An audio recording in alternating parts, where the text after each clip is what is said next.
কেবল একটি মুহূর্তের ভুল আর পুরো পৃথিবীর ইতিহাস চিরদিনের জন্য বদলে গেল। আমরা কথা বলছি 1986 সালের 26শে এপ্রিলের এক অভিশপ্ত রাতের কথা।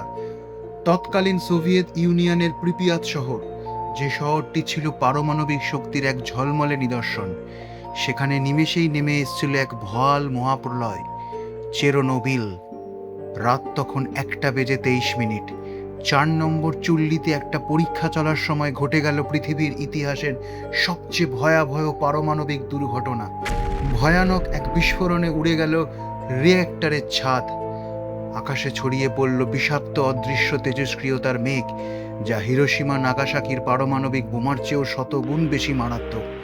ফায়ার ফাইটার আর উদ্ধার কর্মীরা যখন জীবন বাজি রেখে আগুন নেভাতে এসেছিলেন, তারা জানতেনও না বাতাসে ভেসে থাকা এই অদৃশ্য দানব তাদের আয়ু কেড়ে নিচ্ছে প্রতি সেকেন্ডে। পরের দিন সকালে প্রিপিয়াত শহরে মাত্র 50,000 মানুষকে কয়েক ঘন্টার নোটিশে সরিয়ে দেওয়া হলো। তাদের বলা হয়েছিল মাত্র 3 দিনের জন্য ছেড়ে যান, আবার ফিরে আসবেন। কিন্তু সেই 3 দিন আর কখনো শেষ হয়নি।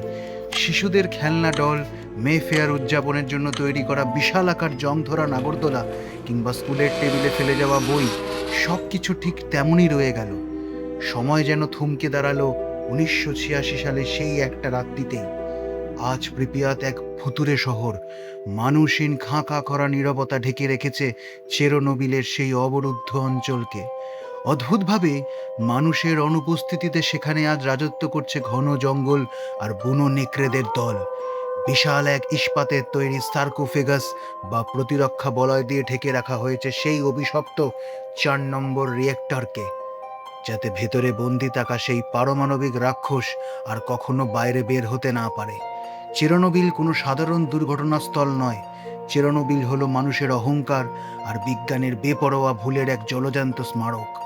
সে আমাদের নিঃশব্দে বলে যায় প্রকৃতির নিয়ম ভাঙলে তার মূল্য কতটা ভয়াবহ হতে পারে।